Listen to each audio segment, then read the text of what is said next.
رسول اللہ صلی اللہ علیہ وسلم نے فرمایا جمعہ کے دن اور جمعے کی رات کو کثرت سے مجھ پر درود پڑا کرو، بس جو آدمی مجھ پر ایک دفعہ درود بھیجے گا اللہ اس پر 10 رحمتیں نازل کرے گا۔ اللہم صلی علی محمد۔ رسول اللہ صلی اللہ علیہ وسلم نے فرمایا تمہارے افضل دنوں میں سے جمعے کا دن ہے، اسی دن آدم علیہ السلام پیدا کیے گئے، اسی دن ان کی روح قبض کی گئی، اسی دن سور پھونکا جائے گا اور اس دن سب لوگ بے ہوش ہوں گے، اس لیے اس دن مجھ پر کثرت سے درود بھیجا کرو کیونکہ تمہارا درود مجھ پر پیش کیا جاتا ہے۔ کہتے ہیں لوگوں نے پوچھا یا رسول اللہ ہمارا درود آپ پر کس طرح پیش کیا جائے گا جبکہ آپ کا جسم بوسیدہ ہو چکا ہوگا؟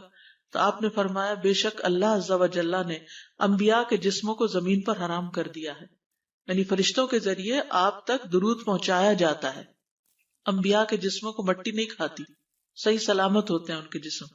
سورۃ الکہف پڑھنا، نبی صلی اللہ علیہ وسلم نے فرمایا جو شخص جمعہ کے دن سورۃ الکہف پڑھتا ہے تو اس کے لیے دوسرے جمعے تک نور روشن رہتا ہے۔ غسل کرنا، ہر بالغ پر جمعہ کے لیے جانا ضروری ہے اور ہر وہ شخص جس پر جمعہ کے لیے جانا ضروری ہے اس پر غسل ہے، یعنی اس کو لازمی غسل کرنا چاہیے، الا یہ کہ کوئی مجبوری ہو۔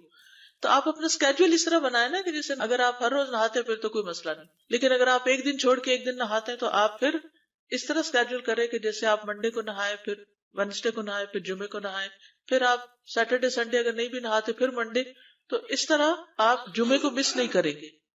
یہ نہیں کہ جمعرات کو نہا کے جمعہ کو چھوڑ دیا یا جمعہ چھوڑ کے ہفتے کو نہائے، ایسا نہیں کرنا چاہیے۔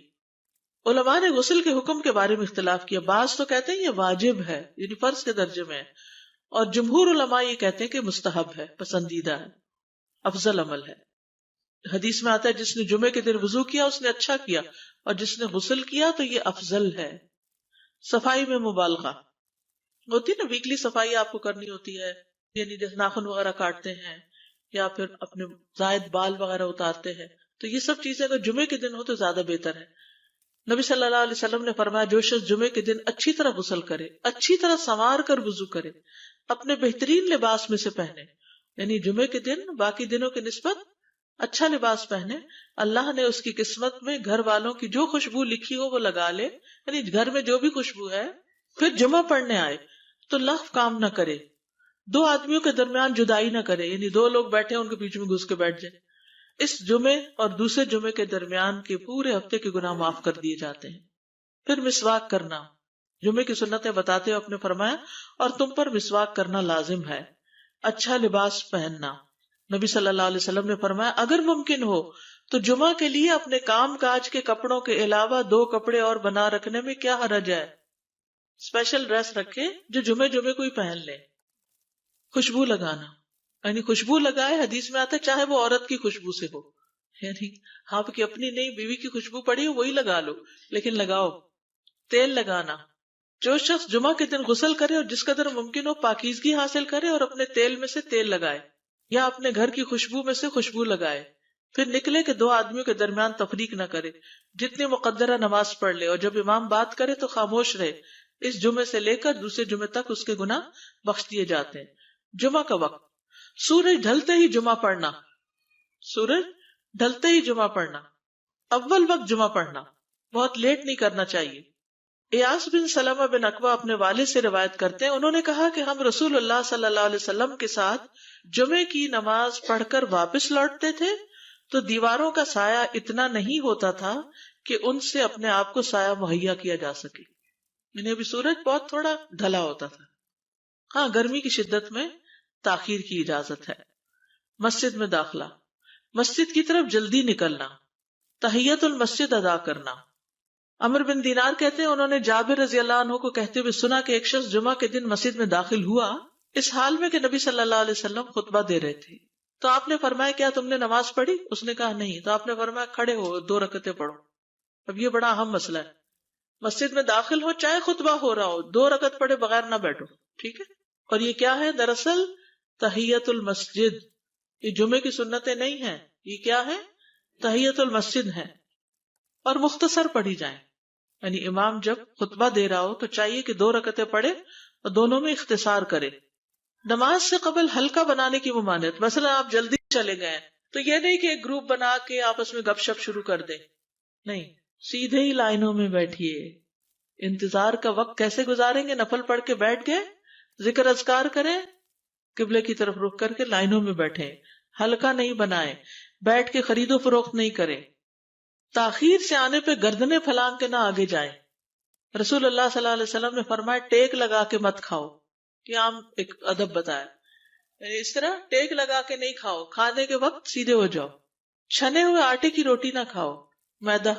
مسجد میں کوئی جگہ مقرر نہ کرو کہ یہ میری جگہ ہے، آپ کیوں آج یہاں کھڑی ہو گئی، کہ تم اسی میں ہی نماز پڑھو۔ کچھ لوگ ہوتے ہیں نا آ کے مخصوص جگہ ہی پڑھتے ہیں، اگر کوئی اور وہاں ہو جائے ڈسٹرب ہو جاتے ہیں۔ اور جمعہ کے دن لوگوں کی گردنیں نہ پھلانگو، ورنہ اللہ تمہیں قیامت کے دن لوگوں کے لیے پل بنا دے گا۔ کیونکہ بہت اذیت کی بات ہے نا، بیٹھے ہیں لوگ باقاعدہ بعض اوقات کندھوں پہ ہاتھ رکھ کے اس کو تنگ کر اس کو تنگ کر، تو یہ نہیں کرنا چاہیے۔ اگر آپ کو اٹھنا بھی پڑ گیا بیچ میں تو واپسی پہ پیچھے کھڑے ہو جائیے، اگلی لائن مل جائے گی۔ جی یہ تو بہت ضروری بات آپ نے کی کہ جب لوگ مسجد آئے تو پہلی صف میں بیٹھے، یہ نہیں پہلی چھوڑ کے آخری میں بیٹھ جائیں اور پھر لوگ ان کی گردنیں پلانگتے رہیں، دوسروں کے لیے فتنہ بننا۔ جابر بن عبداللہ رضی اللہ عنہ سے روایت ہے کہ جمعے کے دن رسول اللہ صلی اللہ علیہ وسلم خطبہ ارشاد فرما رہے تھے کہ ایک آدمی مسجد میں داخل ہوا، وہ قریب آ کر بیٹھنے کے لیے لوگوں کے اوپر سے گزرنے لگا۔ رسول اللہ صلی اللہ علیہ وسلم نے فرمایا بیٹھ جاؤ، تحقیق تم نے لوگوں کو تکلیف پہنچائی اور دیر سے آئے۔ یہ عربی کے الفاظ بڑے خوبصورت ہیں، اجلس فقد آذیت و آنیت، کتنی جامع زبان ہے یہ۔ اجلس فقط آذیت، تو نے اذیت دی، و آنیت، اور دیر سے آئے۔ ہاں تو اس سے منع کیا گیا۔ کسی کو اس کی جگہ سے نہ اٹھانا۔ جابر رضی اللہ عنہ نبی صلی اللہ علیہ وسلم سے روایت کرتے ہیں، آپ نے فرمایا تم میں سے کوئی شخص جمعہ کے دن اپنے بھائی کو کھڑا نہ کرے کہ پھر دوسری طرف سے آ کر اس کی جگہ پہ خود بیٹھ جائے، بلکہ جو آئے وہ کہے جگہ کشادہ کرو، ہمارے لیے بھی جگہ بناؤ، یہ کہے۔ خطبہ جمعہ اور اس کے آداب۔ خطبہ جمعہ کی اہمیت، جب اذان ہو جائے تو کیا کرے انسان؟ مسجد کی طرف دوڑ پڑے۔ تو مسجد میں جماعت تو نہیں ہو رہی ہوگی، پہلے کیا ہو رہا ہوگا؟ خطبہ ہو رہا ہوگا۔ امام کا خطبے سے پہلے سلام کرنا۔ نبی صلی اللہ علیہ وسلم جب ممبر پر چڑھتے تو حاضرین کو السلام علیکم کہتے۔ امام کا کھڑے ہو کر خطبہ دینا۔ رسول اللہ صلی اللہ علیہ وسلم کھڑے ہو کر خطبہ دیتے، پھر بیٹھ جاتے، پھر کھڑے ہوتے اور کھڑے ہو کر خطبہ دیتے، یعنی بیچ میں تھوڑا سا بیٹھ بھی جاتے تھے۔ جس نے تمہیں یہ خبر دی کہ آپ بیٹھ کر خطبہ دیتے تھے تو تحقیق اس نے جھوٹ بولا، بس یقیناً اللہ کی قسم میں نے آپ کے ساتھ 2000 سے زائد نمازیں پڑھی ہیں، یعنی جن میں بہت سے جمعے بھی آئے ہیں، تو ایسا کچھ نہیں۔ امام کا 2 خطبے دینا، یعنی کھڑے تھے پہلے، پھر ذرا بیٹھ گئے، پھر دوسری دفعہ اٹھے، تو یہ 2 خطبے ہو گئے۔ مختصر خطبہ دینا۔ آپ کے خطبات چند کلمات ہوا کرتے تھے، بہت لمبی تقریریں نہیں، آپ کا خطبہ درمیانہ ہوتا تھا۔ نبی صلی اللہ علیہ وسلم نے فرمایا آدمی کا نماز کو لمبا کرنا اور خطبے کو مختصر کرنا اس کی سمجھداری کی علامت ہے۔ بس نماز لمبی کرو اور خطبہ مختصر کرو، کیونکہ بعض بیان جادو جیسا اثر رکھتے ہیں، یعنی تھوڑے بھی بات کرو گے تو دل میں چلی جائے گی۔ نماز پہ زیادہ توجہ۔ نبی صلی اللہ علیہ وسلم کا خطبے میں سورۃ قاف پڑھنا۔ حارثہ بن نعمان کی بیٹی سے روایت ہے، کہتی ہے کہ میں نے سورۃ قاف رسول اللہ صلی اللہ علیہ وسلم سے سن کر حفظ کر لی۔ آپ ہر جمعے کو خطبے میں پڑھا کرتے تھے۔ سامعین کا امام کی طرف رخ کرنا، یعنی جمعے کے دن یہ نہیں کہ آپ کرسی لگا کے کسی اور طرف منہ کر کے بیٹھ جائیں اور جب جماعت ہو تو پھر صف میں کھڑے، نہیں، آپ صف میں بیٹھے ہو، کس طرف منہ ہو؟ قبلہ رخ ہو، امام سامنے ہی ہوگا نا قبلے کی طرف۔ ایک صحابی کہتے کہ جب آپ ممبر پہ چڑھتے تو ہم اپنے چہروں کے ساتھ آپ کی طرف متوجہ ہوتے، ادھر ادھر نہیں دیکھتے تھے خطبے کے دوران۔ امام کے قریب بیٹھنا۔ اللہ کے نبی صلی اللہ علیہ وسلم نے فرمایا ذکر میں حاضر ہوا کرو، یعنی خطبہ میں، اور امام کے قریب بیٹھا کرو، بے شک آدمی دور ہوتا رہتا ہے حتیٰ کہ وہ جنت میں بھی پیچھے ہی ہوگا اگرچہ وہ اس میں داخل بھی ہو جائے۔ یہ تاخیر کی اتنی مذمت ہے۔ خاموشی سے خطبہ سننا، یعنی بات نہیں کرنی چاہیے، کوئی اہم بات بھی نہیں پوچھنی چاہیے۔ ابن مسعود سے روایت ہے کہ انہوں نے ابی ابن کعب سے قرآن کی کسی آیت کے بارے میں سوال کیا جبکہ اللہ کے نبی خطبہ دے رہے تھے، تو انہوں نے اعراض کیا اور کوئی جواب نہ دیا۔ پھر جب آپ نے نماز پڑھائی تو ابی کہنے لگے تمہارا جمعہ ہی نہیں ہوا۔ تو ابن مسعود نے رسول اللہ صلی اللہ علیہ وسلم سے پوچھا تو آپ نے فرمایا ابی نے سچ کہا، کوئی بات کرنے کی اجازت نہیں، یہ کہنے کی بھی کہ چپ ہو جاؤ یہ بھی اجازت نہیں۔ عبداللہ بن مسعود کہتے کہ جب امام جمعہ کے لیے آ گیا پھر تمہارا اپنے ساتھی سے یہ کہنا کہ خاموش رہو لغویت کے لیے کافی ہے، یہ بھی لغو بات ہے۔ کوئی لغو حرکت نہ کرنا، کنکریوں سے نہ کھیلنا، فون سے نہیں کھیلنا، میسیجز چیک نہیں کرنا، انگلیوں میں انگلیاں ڈال کے پٹاخے نہیں بجانا، گوٹ مار کے نہیں بیٹھنا. گوٹ مار کے کیسے بیٹھتے ہیں؟ گھٹنے اوپر کر کے اور یوں ایسے گھٹنوں کے گرد ہاتھ ڈال کے. کئی دفعہ ایسے نظر آتا ہے کہ خطبے میں لوگ اس طرح بیٹھے ہوتے ہیں کیونکہ پتہ نہیں ہے. یعنی آپ چوکڑی مار سکتے ہیں. آپ سب سے افضل پوزیشن تو یہ ہے کہ جیسے نماز کے اتحیات میں ہم بیٹھتے ہیں، لیکن کچھ لوگ اس طرح بیٹھ نہیں سکتے، چلے کرسی میں بیٹھ جائیں. اگر کرسی نہیں ہے، نیچے بیٹھے ہیں تو چوکڑی مار کے بیٹھ جائیں، مگر ٹانگیں اس طرح پیٹ کے ساتھ لگا کے گھٹنوں پہ ہاتھ کو بل دے کے اس طرح نہیں بیٹھے. اگر مجبوری ہے تو وہ اور بات ہے، لیکن یہ کہ بلا وجہ نہیں کرنا چاہیے کیونکہ ادب کے خلاف ہے. اونگ آنے پر جگہ بدلنا. نبی صلی اللہ علیہ وسلم نے فرمایا اگر جمعہ کے دن کسی کو مسجد میں اونگ آنے لگے تو اپنی اس جگہ کو دوسری جگہ سے بدل لے. کہ بعض اوقات ایسا ہوتا ہے نا، خطبے کے وقت بڑی سکینت ہوتی ہے اور آخری خطبہ تو آپ نیند میں ہی سنتے ہیں. نماز جمعہ کی رکعت 2 رکعت ہے فرض بس. جمعہ کی نماز 2 رکعتیں ہیں اور ان دونوں میں قرات ہوتی ہے. نبی صلی اللہ علیہ وسلم جمعے میں سب اسم ربک الاعلی اور حل اتاک حدیث الغاشیہ پڑھتے. کبھی جمعہ اور عید کٹھے ہو جاتے تب بھی دونوں نمازوں میں یہی سورت پڑھتے تھے. ٹھیک ہے.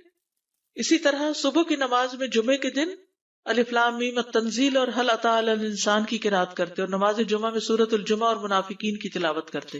یعنی یہ بھی ملتا ہے. فرض کے بعد 2 رکعت پڑھنا. عبداللہ بن عمر سے روایت ہے انہوں نے رسول اللہ صلی اللہ علیہ وسلم کی نفل نماز کو بیان کیا اور کہا کہ آپ جمعے کے بعد کوئی نفل نماز نہیں پڑھتے تھے حتیٰ کہ واپس تشریف لے جاتے پھر اپنے گھر میں 2 رکعت پڑھتے تھے. اب جو لوگ گھر نہیں جاتے تو پھر وہیں پر وہ پڑھ لیتے ہیں، ورنہ آپ صلی اللہ علیہ وسلم اپنی سنتیں وغیرہ گھر میں پڑھتے تھے. اور اسی طرح 4 بھی پڑھی جا سکتی، 2 بھی ہیں 4 بھی ہیں. آپ صلی اللہ علیہ وسلم نے فرمایا جب تم میں سے کوئی جمعہ پڑھ چکے تو اس کے بعد 4 رکعتیں پڑھے. یہ آپ کا حکم ہے. تو جب آپ کا 2 چیزیں ہوتی ہیں سمجھنے کے لیے، ایک آپ کا فعل ہوتا ہے اور ایک آپ کا حکم ہوتا ہے. تو ہمارے لیے کیا ہے جو آپ کا حکم ہو. جمعے کے بعد کوئی اور نماز پڑھنے سے پہلے گفتگو کرنا، یعنی سنت پڑھنے سے پہلے گفتگو کرنا. اسما بن مالک سے مرفوعاً روایت ہے کہ جب تم میں سے کوئی آدمی جمعہ کی نماز پڑھے تو اس کے بعد اس وقت تک کوئی نماز ادا نہ کرے جب تک کسی سے کلام نہ کرے یا اس جگہ سے نکل نہ جائے. پہلے منع تھا، اب کوئی نہ کوئی بات کر لینی چاہیے. نہیں سمجھ آئی؟ یعنی جمعہ پڑھ لیا آپ نے اور پھر کسی سے آپ سلام دعا کر لیں، اس کے بعد سنت پڑھیں یا نفل جو بھی. ٹھیک ہے. اور گھر جانا ہے تو گھر جا کے پڑھیں، اور اگر گھر نہیں جانا، کام پہ جانا ہے تو ادھر ہی پڑھ کے چلے جائیں. کتنا پیارا ہے ہمارا دین کہ اتنا لمبا بھی چپ کا روزہ نہیں رکھوایا. بالکل. عاصم سے روایت ہے، وہ ابو قلابہ سے نقل کرتے ہیں، میں نے ان کے ساتھ جمعہ کی نماز پڑھی. جب میں نے اپنی نماز پوری کر لی انہوں نے میرے ہاتھ کو پکڑا اور میری جگہ پر کھڑے ہوئے اور مجھے اپنی جگہ پہ کھڑا کیا. وہ جو ہم چینج کرتے ہیں نا جگہ، وہ اس کی بات ہو رہی ہے. یعنی جمعے کے بعد کوئی اور نماز پڑھنے سے پہلے بات بھی کر لینا، جگہ بھی تبدیل کرنا. لیکن اگر کچھ لوگ پہلے سے ہی آپ کی سنتیں شروع کر چکے اور کوئی چینج کرنے والا نہیں تو پھر پڑھ لیجئے. یعنی یہ مستحب اعمال ہے، ان میں ایسا نہیں کہ کوئی گناہ لازم ہو جائے گا، لیکن افضل یہ ہے، افضل سے اجر زیادہ ہو جاتا ہے. جمعہ کے دیگر احکام. 1 رکعت پانے پر بھی جمعہ ادا ہو جاتا ہے. یعنی اگر کسی کو رش مل گیا، پارکنگ نہیں ملی اور 1 رکعت میں بھی پہنچ گیا تو جمعہ ہو گیا. امام سے دعا کا کہنا. انس کہتے ہیں کہ ایک سال نبی صلی اللہ علیہ وسلم کے عہد میں لوگ قحط میں مبتلا ہوئے. جمعہ کے دن میں نبی صلی اللہ علیہ وسلم کے خطبہ پڑھنے کے دوران میں ایک اعرابی کھڑا ہو گیا. کہا یا رسول اللہ، مال تباہ ہو گئے، بچے بھوکے مرنے لگے، اس لیے آپ اللہ سے ہمارے حق میں دعا کیجیے. آپ نے اپنے دونوں ہاتھ اٹھائے. اس وقت آسمان پر بادل کا ایک ٹکڑا بھی نہیں تھا. قسم اس ذات کی جس کے ہاتھ میں میری جان، آپ نے ہاتھ اٹھائے بھی نہیں تھے کہ پہاڑوں کی طرح بادل کے بڑے بڑے ٹکڑے امڑ آئے. یہ معجزہ ہے آپ کا، آپ کی دعا قبول ہو گئی.